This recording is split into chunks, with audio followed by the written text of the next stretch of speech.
할렐루야.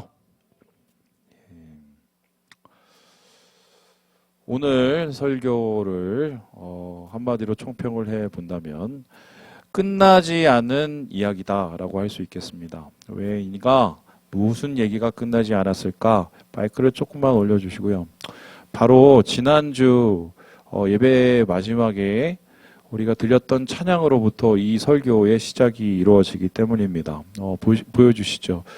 바로 예배 마치고 우리가 찬양 올려드렸는데 이때 찬양을 기억하시는지 모르겠어요. 새롭게 하소서라는 찬양을 우리가 여기서 불렀습니다. 이 찬양은 남미에서 부르는 찬양인데 그것을 한국 분들이 번역을 해서 이게 올려드리는 찬양입니다. 그런데 많이 알려져 있지는 않지만 저는 이 찬양을 좀 좋아해요. 근데 이 찬양을 하다가 갑자기 어떤 일이 일어났느냐, 저한테 조금 예상치 못한 변화가 일어났습니다. 갑자기 찬양을 드리는 중간에 마음이 뭔가 막 꿈틀거리더니 흔히 느끼지 못한 이제 감정들이 막 올라오고 뭔가 동요가 시작이 됐습니다. 그리고는 찬양을 마치고 나서 뭔가 달라진 것을 느꼈어요. 뭔가 다른 것. 우리가 이때까지 드렸던 찬양하고 뭔가 다른 것. 제가 좀 충격적인 얘기를 해드리면 이때까지 우리 교회 와서 내가 찬양을 하고 예배를 드렸어요. 수많은 예배를 드리고 수많은 설교를 하고 또 수많은 찬양 인도도 하고, 근데 그 8년간의 예배 동안에 한 번도 느껴보지 못한 그러한 뭔가 꿈틀거림을 제가 지난주 마지막 찬양 때 이렇게 왔습니다. 여러분 어떠셨는지 잘 모르겠습니다. 이게 저만의 일일까 생각을 했습니다. 그래서 제가 그 예배를 다시 찾아서 그 영상을 만들고 그 영상을 가지고 여러 가지 편집을 해서 이제 올렸는데, 그렇게 올린 다음에 우리 찬양팀이 어제 함께 모였습니다. 그래서 이런저런 얘기를 해보니까 저만 느낀 것은 아니더라고요. 솔직히 그 찬양을 미리 준비하지 않았어요. 저는 같이 맞춰본 적도 없습니다. 우리 찬양팀이 어떻게 했는지 잘 모르겠지만, 그런데 뭔가 준비하지 않았는데 굉장히 준비된 듯한, 뭔가 모자란데 꽉 찬 듯한 그런 느낌들이 있었고, 제가 그 찬양을 부르면서 좀 마음이 굉장히 아프고 또 한편으로 마음이 굉장히 기뻤어요. 그 동일한 게 좀 느껴졌던 것 같아요. 그러면서 지난 한 주 동안 갑자기 저의 마음속에, 저의 생각 속에 떠오르게 하는, 소환하는 한 기억이 있었습니다. 바로 이건데요. 지금은 사라졌어요. 이게 뭐냐면 외국어대 제가 다녔던 학교에 노천극장이라는 게 있습니다. 저기 빨갛게 보이는 데가 뭐냐면은 저 옆에 이렇게 내려가면 지하 굴이 있어요. 그 굴에 이제 소위 말해서 이 동아리들이 하나씩 있었었는데, 한마디로 좀 시끄러운 동아리들을 다 여기다 내보냈습니다. 그래서 여기는 기독교 동아리가 있는 곳이 원래 아니에요. 근데 저희가 어떻게 밑보였는지 몰라도 이 굴에 우리 동아리를 갖다 끼워 넣었어요. 기독교 동아리였는데, 하필이면은 이 동아리 룸 바로 옆에 어떤 동아리가 있었냐, 새물결이라는 노래패가 있었습니다. 이 노래패가 뭐냐면은 데모하면은 나가갖고 앞에서 노래 부르고 으쌰으쌰하고 소위 말해서 불 지르는 사람들인데, 그래서 우리가 항상 그 동아리룸에 가면 엄청 시끄럽고 냄새가 엄청 났습니다. 왜냐하면은 막 술 먹고 떠들고 노래하고 욕하고 그 옆에서 우리가 예배를 드렸어요. 그런데 신기한 게, 그때 우리가 전도사님도 없었어요. 목사님도 없었어요. 간사님이 일주일에 혹은 2주일에 한 번씩 올 뿐이었는데 매일 모였어요.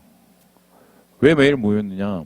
제가 1학년 겨울부터 기타를 잡기 시작을 했어요. 그때 돌아온 지 얼마 안 돼서 찬양도 잘 모르니까 기타를 이렇게 갖고 있었었는데, 기타로 이렇게 찬양을 하고 있으면은 우리 동아리 사람들이, 기독 동아리 사람들이 한 사람씩 몰립니다. 그래서 모여서 밥 먹고 나서 이렇게 찬양을 불렀어요. 콘티도 없어요. 그냥 앞에 찬양집 하나 놓고 찬양을 부르는데, 그렇게 찬양을 부르기 시작하면 1시간, 2시간 계속 불렀어요. 여러분, 노래방도 아닌데, 심지어 어떤 찬양을 제가 기억하기로는 20분, 30분을 똑같은 찬양만 부른 적이 있었어요. 누가 시키지 않았는데도 그렇게 했습니다. 그 이유가 뭐냐? 너무 좋아서 그랬어요. 함께 모여서 예배를 정식적으로 드린 것도 아니고 함께 모여서 그냥 찬양을 한 건데 그 찬양 가운데 느껴지는 그 즐거움과 하나님의 임재와 그 감격과 이게 막 끊이지 않으니까 심지어 어떤 형님은 저녁에 수업이 있는데도 수업을 못 가고 빼쳐먹고 거기서 계속 찬양만 불렀어요. 이해가 되세요? 이런 일이 제가 벌써 30년 전에 있었어요. 근데 갑자기 지난주 제가 예배를 마무리하다가 그때의 기억이 이렇게 떠오르기 시작을 했어요. 그때 내가 정말 기뻐했던 그런 모습, 그러한 감동 같은 게 막 이렇게 막 올라오는 거예요. 이걸 내가 어떻게 해석을 해야 되지?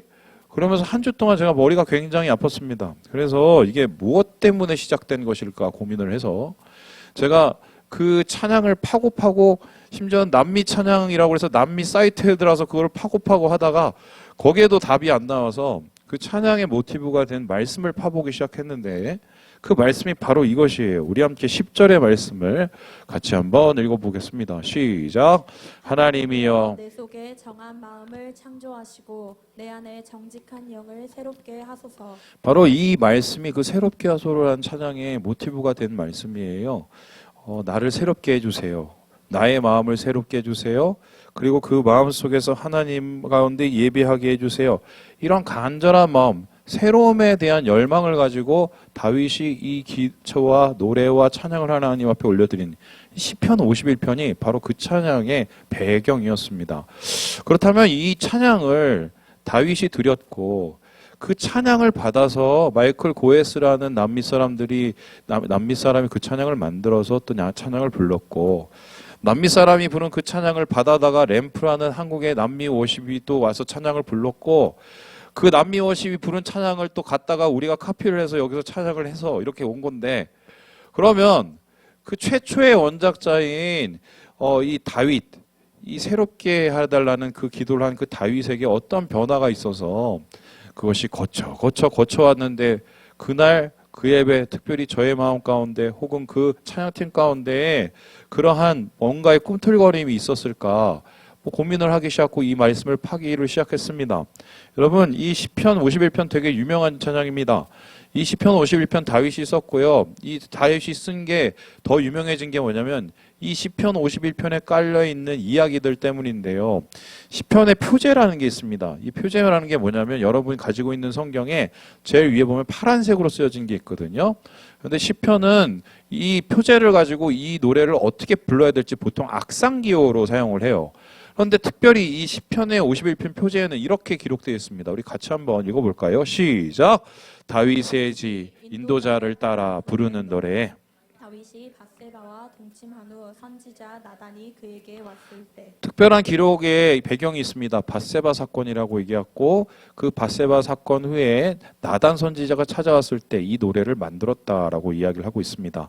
다윗이라는 사람은 누굽니까? 유대의 왕 중에 왕, 최고 잘 나가는 사람, 그리고 최고의 인싸가 바로 다윗입니다. 아직도 이스라엘 사람들은 다윗을 잊지 못하고 가슴에 별을 달고 다니는데 그 별을 무엇이라고 하죠? 다윗의 별이라고 이야기를 합니다. 그런데 그 다윗의 인생이 항상 행복한 인생, 본이 되는 인생이었나? 그러지 않았어요. 그의 인생을 온통 개판으로 만들어버린 사건이 하나 있었으니 바로 밧세바와의 간음 사건이었습니다. 밧세바라는 여자가 하필이면은 다윗 옆에 있는 집에서 열심히 목욕을 하고 있는데 그거를 쳐다본 겁니다. 쳐다보고 홀딱 반했어요. 그리고 그 여자를 몰래 데리고 와서 자버립니다. 자버리고 나서 애가 생겨요. 애가 생기니까 어떡합니까? 감추려고 남편을 데려왔는데 남편이 마음에 따라주지 않아요. 그리고는 죽여버립니다. 그리고는 죽인 다음에 그 남편 없는 그 아내를 데리고 와서 데리고 살아요. 남의 아내 빼놓고 자기 아내로 만든 못된 놈이 바로 다윗이었습니다. 근데 중요한 거는 그런 죄를 짓고도 다윗이 1년 동안 아무런 거리낌 없이 잘 살았어요. 애가 자라나서 이제 태어날 때가 됩니다. 그런데 그때 나단이라는 사람이 찾아와서 다윗을 향해서 이렇게 이야기를 합니다. 우리 함께 사무엘하 12장 말씀을 같이 한번 읽어보도록 하지요. 시작! 나단이 다윗에게 이르되 당신이 그 사람이라. 어찌하여 내가 여호와의 말씀을 업신여기고 나 보기에 악을 행하였느냐. 내가 칼로 햇사람 우리아를 치되 암몬 자손의 칼로 죽이고 그의 아내를 빼앗아 내 아내로 삼았도다. 나단은 대단히 굉장히 담대한 사람이었어요. 생각을 해보세요. 한 나라의 왕이에요. 우리나라 따지면은 윤 대통령보다 더 능력이 있는, 쉽게 말하면 미국의 대통령보다 더 힘이 있는 저 북한의 김정은이라고 보면 됩니다. 김정은. 예. 그런 사람 앞에 가갖고 야, 네가 죄인이야. 네가 사람 죽였잖아. 네가 남의 아내 빼앗고 잤잖아. 너는 나쁜 놈이야. 이렇게 얘기를 했습니다. 여러분 이제 목숨 걸고 하지 않고는 이런 짓을 못 해요. 그런데 이렇게 나단 선지자가 대놓고 욕을 하고 호통을 치는데 다윗이 어떻게 했는가? 다윗이 그 앞에서 엎드립니다. 그리고는 자기의 죄에 대해서 이렇게 고백을 하는데요. 우리 3절과 5절의 말씀을 같이 한번 읽어보겠습니다. 시작. 물은 나는 내 죄가를 아오니 내 죄가 항상 내 앞에 있나이다. 내가 죄악 중에 출생하였으며 어머니가 죄 중에서 나를 잉태하였나이다. 아이고 잘못했어요. 내가 괜한 짓을 했어요. 내가 그때 죽이지 말걸. 이 정도의 고백이 아닙니다. 이걸 잘 보세요. 다시 한번 보여주세요. 내가 죄악 중에 잉태했다고 이야기를 합니다. 한마디로 나는 원래 태어날 때부터 나쁜 놈이라는 거예요. 난 죄질이 많은 놈이야. 난 원래부터 엉망진창인 놈이야. 이렇게 얘기를 합니다. 뿐만 아니라요. 내 죄가가 내 눈앞에 있다고 얘기합니다. 그럼 뭡니까? 내가 문을 열고 나오면 항상 죄질 준비만 되어 있다는 겁니다. 쓰레기라는 소리예요. 그래서 하나님 앞에 혹은 백성들 앞에 나단 앞에 엎드리면서 자기 자신을 어떻게 고백을 하냐면 나는 쓰레기! 이렇게 고백을 했어요. 여러분 한 나라의 왕이에요. 모든 것을 가진 사람이에요. 어떻게 보면 가만히 있으면 주변 사람들이 다 덮어줍니다. 그런데 그런 거를 원치 않고 자기가 쓰레기라고 고백을 해버려요. 그럼 이 쓰레기라는 말을 듣고 사람들이 실망하고 다윗을 떠날 수도 있는 상황이었어요. 그런데 다윗은 그런 것을 하나도 계산치 않고 그냥 내가 쓰레기라고, 나는 태어날 때부터 쓰레기였다고 사람들한테 고백을 합니다.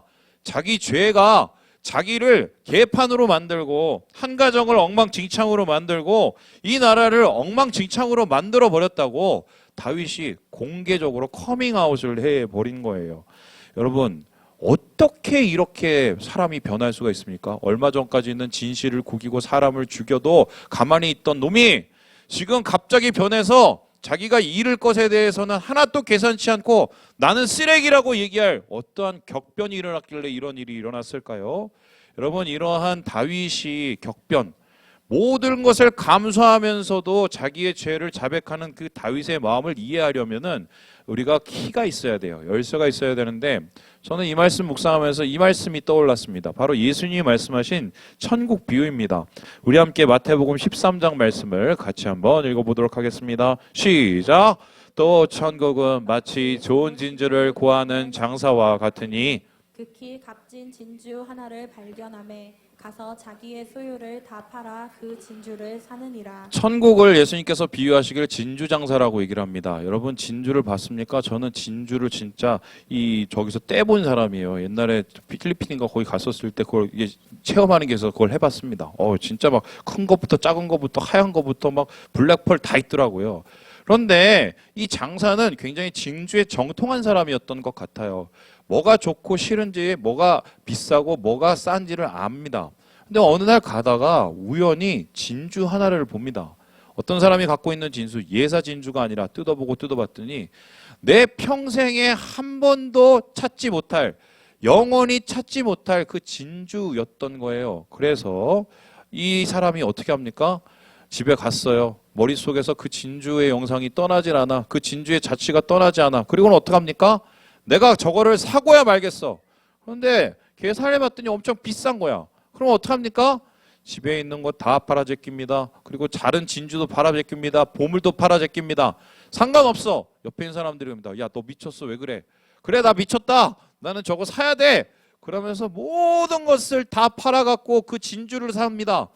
아랑곳하지 않아요. 계산 안 해요. 그 진주만 사면 되기 때문입니다. 왜냐하면 그 진주는 세계 최고의, 내가 전체 이때까지 살면서 절대로 놓칠 수 없는 진주이기 때문이에요. 바로 다윗을 우리가 그렇게 이해해야 돼요. 왜 그는 모든 것을 이룰 수 있는 가능성에도 불구하고 내가 쓰레기라고 고백을 했을까? 나 다 잃어도 돼. 나 쓰레기야. 라고 고백했던 다윗의 이유가 뭘까? 내가 모든 것을 다 잃어도 이것만은 빼앗길 수 없는 것을 발견했기 때문이에요.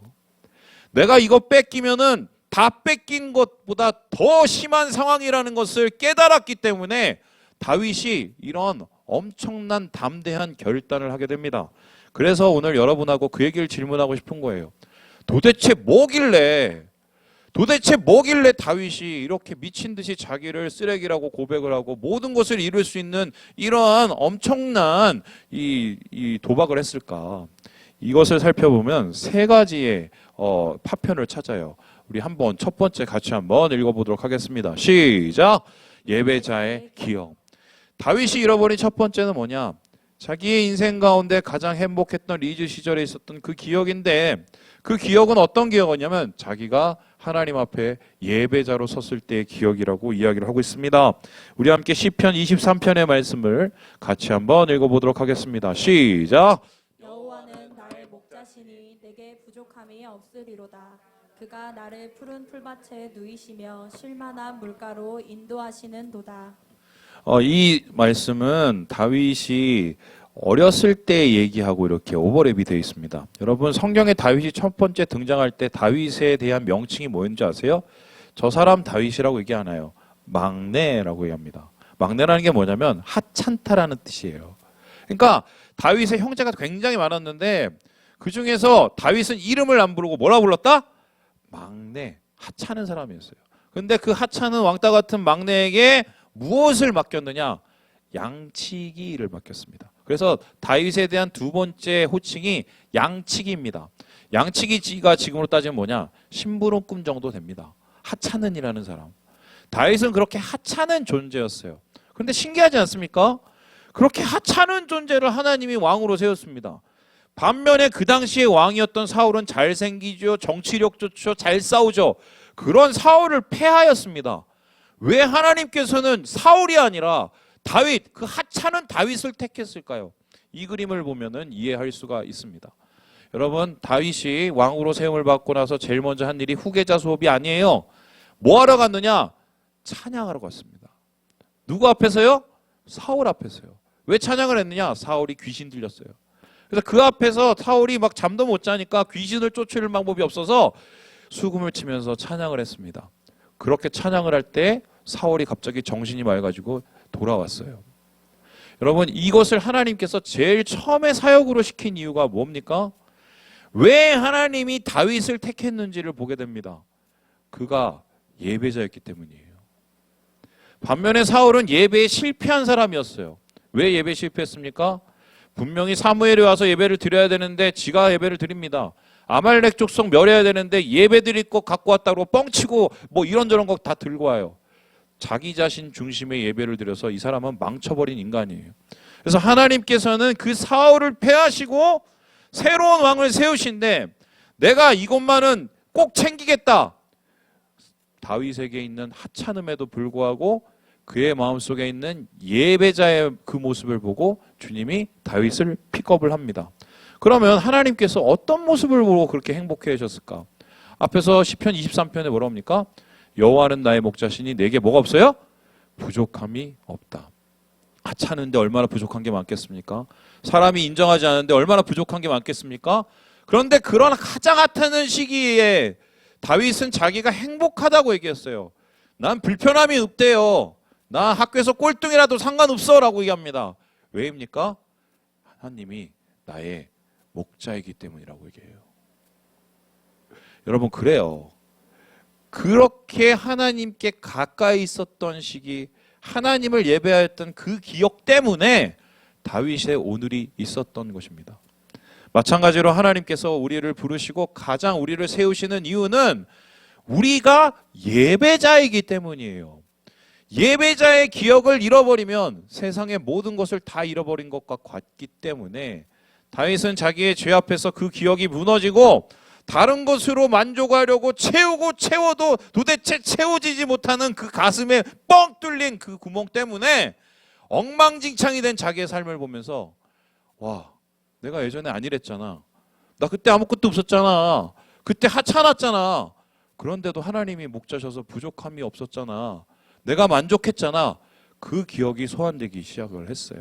두 번째로 그렇다면 다윗이 잃어버렸던 모든 것을 다 버려도 되찾기 원했던 그 보물은 무엇이겠습니까? 우리 같이 한번 읽어보도록 하겠습니다. 시작! 예배자의 마음이에요. 주님께서는 다윗에게 다시 새로운 것을 하기 원하는데 그것은 무엇이냐? 그의 마음속에 예전에 있었던 예배자의 중심이라고 얘기하십니다. 자, 우리 함께 6절의 말씀을 같이 한번 읽어보도록 하겠습니다. 시작! 보소서 주께는 중심이 진실함을 원하시오니 내게 지혜를 은밀히 가르치시리이다. 여러분, 하나님께서는 어떤 예배자를 원하시냐? 진실한 예배자를 원하십니다. 대하나, 진실한 예배자를 원하셔. 진실한 게 뭐니? 거짓말을 안 하는 거야. 하나님 앞에서 거짓말하는 거는 도대체 할 수 없는 사기예요. 왜요? 주님이 우리의 속을 다 빤히 보고 계시기 때문이다. 하나님께서 그래서 우리가 있는 모습 그대로 주님을 그래도 사랑하려는 모습 그대로 나와서 진실한 모습으로 주님 앞에 나아가려는 삶 속에서 그래도 죄 많이 짓고 살지만 그래도 뭔가 하나님 뜻을 조금이라도 잃어보려는 그 마음을 주님께서 기뻐하십니다. 다윗이 사고도 많이 치고 실수도 많이 했거든요. 왕이 되는 과정 속에서 여러 가지 판단 미스로 사람들을 잃기도 했습니다. 그런데 그 모든 실수의 과정 속에서 하나님께서 다윗을 붙잡았던 이유가 무엇입니까? 그래도 그의 마음에 진실함이 있었기 때문이에요. 하나님 앞에서 진실한 마음으로 예배하려는 그 삶을 살려는 마음이 있었기 때문에 주님이 기뻐하셨습니다. 그런데 그러한 다윗의 마음, 시간이 지났습니다. 모든 것을 가졌습니다. 사람들이 알아서 기기 시작합니다. 저는 그럴 일이 없어요. 우리 교회에서는 그럴 일이 없죠. 알아서 기니 알아서 행동을 합니다. 괜히 갑질하는 게 아니에요. 을들이 갑을 세워주니까 그럽니다. 그리고는 어떻게 합니까? 어느 순간 그 진실함을 놓쳐버리게 돼요. 그리고는 진실함이 사라지면 어떻습니까? 주변에는 거짓만 있습니다. 간신배만 있습니다. 거짓과 간신배가 가득한 곳에서 행복과 기쁨은 찾아볼 수 있다. 찾아볼 수 없다. 입은 즐거울 수 있어요. 잠깐 귀는 즐거울 수 있어요. 마음은 행복할 수가 없다. 다윗은 그것을 깨달았어요. 그래서는요, 뭘 보냐? 야, 내가 이렇게 이 상황이 돼서 하나님 앞에 제사를 드리려고 하니까 이거 왜 이 모양으로 제사를 드려도 왜 찝찝하지? 이유를 봤더니 예배를 드리는 그 중심과 진실함이 사라졌기 때문이라는 것을 발견을 했어요. 그래서 다윗은요, 최종적으로 이제 하나님 안에서 내가 어떻게 회복하고 어떤 것을 위해서 모든 것을 투자해야 되는지, 모든 것을 잃어버려도 되는지를 찾게 되는데요. 그것은 최종적으로 바로 이것이었습니다. 우리 같이 한번 읽어보도록 하죠. 시작! 예배의 기쁨이에요. 그는요, 예배를 사랑하던 사람이었어요. 왜 예배를 사랑했냐? 예배드리면 하늘에서 돈이 떨어져요? 아니에요. 예배드리면 하나님께서 갑자기 취업기를 열어주세요? 아니에요. 다 뻥이에요. 그런 거 없어. 무슨 예배드리는데 갑자기, 물론 하나님께서 갈 때 뭘 갖다 주실 수 있겠지만 그게 예배의 열매는 아니야. 왜 다윗이 그렇게 예배를 삼하고 예배를 드렸을까요? 그 이유는 한 가지인데요. 성경에서 그는 이렇게 얘기를 하고 있어요. 우리 함께 12절의 말씀을 같이 한번 읽어보겠습니다. 시작! 주의 구원의 즐거움을 내게 회복시켜주고 내 심령을 주사 나를 붙드소서. 기뻐서 그랬어요. 예배 드리는 게 기쁜 거야. 여기 억지로 와서 앉아있는 애들 내가 알아. 미안해. 내가 니네 마음 알아. 나도 그랬어. 나도 한 20년 그랬어. 나 억지로 엄마 따라서 억지로 예배 드리던 사람이야. 뭐 가끔씩 기쁠 때도 있어요. 또 이쁜 누나 보면 좋고, 왜? 또 이쁜 학생들 보면 나도 그랬어. 그런데 예배 드리는 거 그렇게 싫더라. 목사님 설교하면 들어오는 거 아무것도 없고, 귀에 차는 것도 아무것도. 그랬어. 끝나고 나서 뭐 먹을까만 생각했어. 나도 그랬다. 근데 내 인생 20살 20 넘고 나도 달라졌어.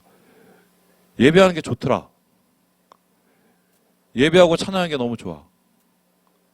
그래서 그때는요, 예배하는 데를 제가 쫓아다녔어요. 이해가 안 되죠? 이해가 안 되시는 분은 오늘 좀 그걸 정말 발견했으면 좋겠어요. 특별히 다윗은요, 너무 기뻐서, 하나님에 대한 예배가 너무 기뻐서 어느 정도였냐? 사람들 앞에서 막 춤을 막 춤을 치다가, 이게 무슨 막춤인지 강남인지 몰라도 옷이 벗겨졌어. 속옷이 벗겨졌어. 그래도 막 춰. 옆에 있는 그 와이프가 보고 아유 막 그래도, 야, 내가 지금 하나님 앞에서 춤추는데 내가 얼마나 기쁜데 너가 뭐 이걸 알아? 이 맛을 알아? 이러면서 그 아내에게 불평을 그냥 잠재워 버려요. 예배를 좋아서 예배를 드렸어요. 그런데 지금은 자기 주위에 기쁜 게 너무 많아요. 좋은 게 너무 많아요. 이쁜 여자도 너무 많아. 자기를 잘해주는 사람도 너무 많아. 기쁘지가 않네. 예배 기쁨이 없는 거야. 다 잃어버린 거야. 죄 짓고 나서 그 죄를 깨닫고 나서 깨닫게 됐어요. 와, 내가 그걸 잃어버렸구나. 내가 왜 그걸 잃어버렸지? 그게 전부인데 그 전부를 내가 왜 다 잃어버렸지? 다윗은 이것을 깨닫고 나서 자기의 모든 것을 내려놓은 거예요. 예전에 제가 미국에 있었을 때 이제 KAPC라는 이 단체가 있었습니다. 이 단체가 뭐냐면 저희가 있는 Korean American Presbyterian Church라는 KAPC, 그러니까 미국 한인 장로교회라는 단체가 있었어요. 이 장로교회 이 단체에서 동부 그룹에서 교회들이 모여서 일종의 노예지요. 함께 1년에 한 번씩 나약이라는 그 대학에 가서 거기에서 뭘 했느냐? 수련회를 했습니다. 여름 수련회를 했어요. 근데 그 여름 수련회 했을 때 어느 날 목사님이 저보고 이제는 저보고 갔다 오라고 그래서 애들을 밴에 태우고 한 열댓 명 애들을 데리고 거기 수련회를 갔습니다. 수련회를 갔는데 2세 애들, 1.5세 애들 완전히 미국인 뭐 이렇게 섞여 있었어요. 섞여 있어요. 방을 배정해 줬어요. 저는 이제 교육자니까 전도사끼리 같이 있으라고 전도사님 한 분하고 배정이 됐습니다. 그때 제 나이가 결혼하고 36이었는데 하필이면 저하고 방 쓰는 분이 누구냐면은요 26도 안 되고 25도 안 되는 갓 신학교 들어간 전도사님 한 분이었어요. 이름을 제가 아직도 잊을 수가 없습니다. 이름이 뭐였냐? 존이었어요. 존. 그러니까 존이니까 아마 걔네 엄마 아빠가 교회를 다녔겠지. 근데 이분하고 이제 맨 처음 삐쩍삐쩍 거리다가 알고 봤더니 1.5세야. 1.5세라 뭐 이런저런 뭐 얘기를 하다가 자기 얘기를 막 해주는 거예요. 왜 저기 신학을 하게 됐어요? 그랬더니 이분이 나중에 너무 좋았어요. 뭐 그래서 에? 너무 좋아요. 뭐가 좋아서 그러냐고 물어봤어. 또 자기는 찬양을 하면 미쳐버리겠대. 그냥 찬양을 하면 너무 좋아서 미쳐버리겠대. 그래서 저는 무슨 찬양 중독증인가?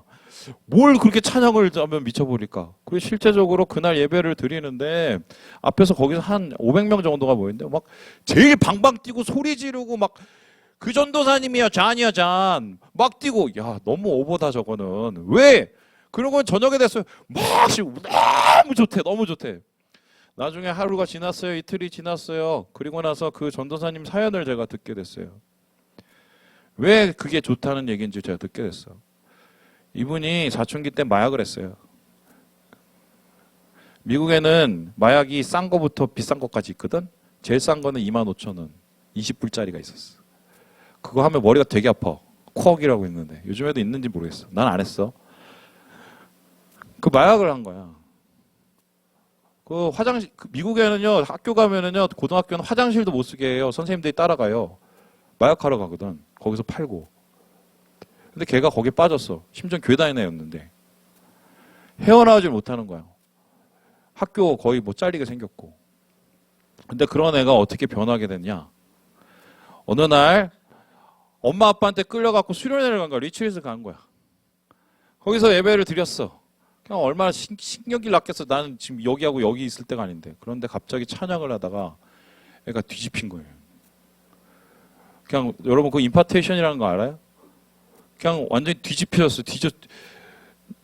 자빠져서 이 사람이 자빠져서 막 뭐 어쩔 수 없는 그 발진을 막 진동 가운데 막 발진을 제가 한 거예요. 자기 자신이 그런 줄도 모르고 그러고 나서 거기서 깼는데 자기가 인생에서 도대체 경험할 수 없는 평안이 마음속에 왔대. 그리고는 찬양만 하면 그때 기억이 떠올라서 자기는 미칠 것 같아. 뭐 어느 정도 미칠 것 같냐?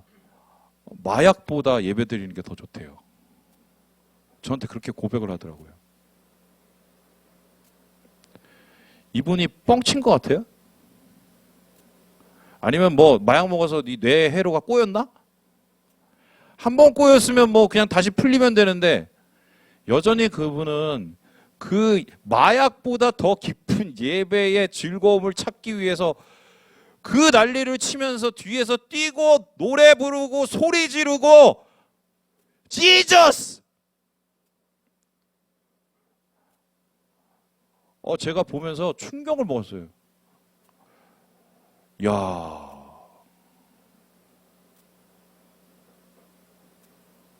여기가 우리 왜 모였어요? 오늘 진짜 찬양팀 되게 잘하던데요. 오늘은 찬양팀 90점? 목사님은 오늘 좀 목소리가 좀 안 좋네. 한 85. 내 옆에 있는 놈은 맨날 이 모양이야. 넌 50. 이거 하러 왔어요? 왜 왔어요, 여기? 다윗이 이 지겨운 예배를 드린 거예요. 의미 없는 예배를 드려야 하니까. 기쁨도 없어. 자원하는 마음도 없어. 그냥 때운 거야. 근데 어느 날 갑자기 나단이 왔어. 이 죄인아, 이 쓰레기야. 깨달아겠어. 난 문제가 많은 놈이네. 갑자기 보게 됐어. 와, 나 예배는 죽었구나. 내 예배는 죽었구나. 여러분, 예배는 하나님 만나는 거예요. 하나님 만나면 기뻐요. 왜 예배를 우리가 목숨 걸고 드립니까? 기쁘려고 예배 드리는 거예요. 기쁘세요? 목사님, 저는 기뻐 본 지가 꽤 오래된 것 같습니다. 그게 과연 누구 탓일까요? 누구 탓일까? 그래, 목사가 좀 잘못이 있으면 한 18이라고 보자.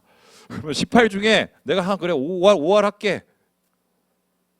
찬양팀 그래 가끔씩 뭐 꽝 칠 수 있으니까 한 3할 치자. 내 옆에 있는 놈 그래 1할. 여러분은요? 하나님이 지금 이 모습을 보시면 얼마나 안타까우실까. 예배 가운데 있는데 예배의 기쁨을 누리지 못하는 죽어버린 예배. 다윗이 이것을 깨닫고 통곡을 했어요. 그리고는 하나님 앞에 그 잃은 것을 되찾기 위해서 무엇이라고 얘기합니까? 우리 함께 17절의 말씀을 같이 한번 읽고 마무리해 보도록 하겠습니다. 같이 읽겠습니다. 시작! 하나님께서 구하시는 제사는 상한 심령이라 하나님이여 상하고 통회하는 마음을 주께서 멸시하지 아니하시리이다. 이 소리는 뭐냐면요. 깨진 마음 그대로 나는 주님 앞에 나아갑니다. 입니다. 더 자세히 얘기하면 나는 죽은 예배를 드리고 있지만 그래도 예배를 드리겠습니다. 라고 얘기합니다. 왜일까요? 주님이 나를 고치셔서 다시 그 기쁨을 되찾게 하실 때까지. 어떤 사람이 예배의 기쁨, 세상의 모든 것과 바꿀 수 없는 좋은 진주와 같은 그 가치로운 예배의 즐거움, 하나님의 임재를 누릴 수 있을까요? 예배를 드리지 못하는데도 예배를 드리려고 하는 사람들입니다. 이게 말이 안 되는데 말이 됩니다. 예배가 죽었는데 예배를 살아보려고 몸부림치는 사람들입니다. 주님, 내 마음이 깨진 그릇이에요. 하나님이 은혜를 부어주셔도 다 새버려요. 담을 수가 없어요. 그래도 저는 깨진 그릇 그대로 주님 앞에 나아갑니다. 제 마음은 하나입니다. 기쁘고 싶어요. 예배 가운데 그 기쁨을 누리고 싶습니다. 다윗이 그렇게 자기 자신의 마음을 우리에게 소개하고 있습니다. 말씀을 마칩니다. 사랑하는 여러분, 예배는 기쁨이에요. 이거를 여러분의 머릿속에 가두지 마세요. 그리고 여러분의 내일에 가두지 마세요. 오늘 이 자리 여러분이 예배 가운데 기쁨을 누릴 자리가 돼야 돼요. 내가 너무 망가졌는데, 죄지었는데, 엉망됐는데, 내 머릿속에는 것이 가득 차 있는데 중요하지 않아요. 예배를 못 드리니까 예배를 드리려고 해야 돼요. 깨졌으니까 고치려고 주님 앞에 나가야 됩니다. 그게 주님 안에서 예배의 기쁨을 누리는 거예요. 하나님이 지난주일 바로 여기서 그걸 우리에게 얘기하신 거예요. 새롭게 하소서 주님. 상한 나의 마음에, 깨진 나의 마음에 간절히 주님을 원합니다. 예배를 못 드려도 예배를 드리기 원합니다. 주님 안에서 이러한 하나님을 향한 간절한 갈망과 예배의 기쁨을 사모하는 마음을 가지고 은혜 받으시고 주님 만나시는 우리 모든 형제 자매들 되시길 주님의 이름으로 축원합니다. 기도하겠습니다.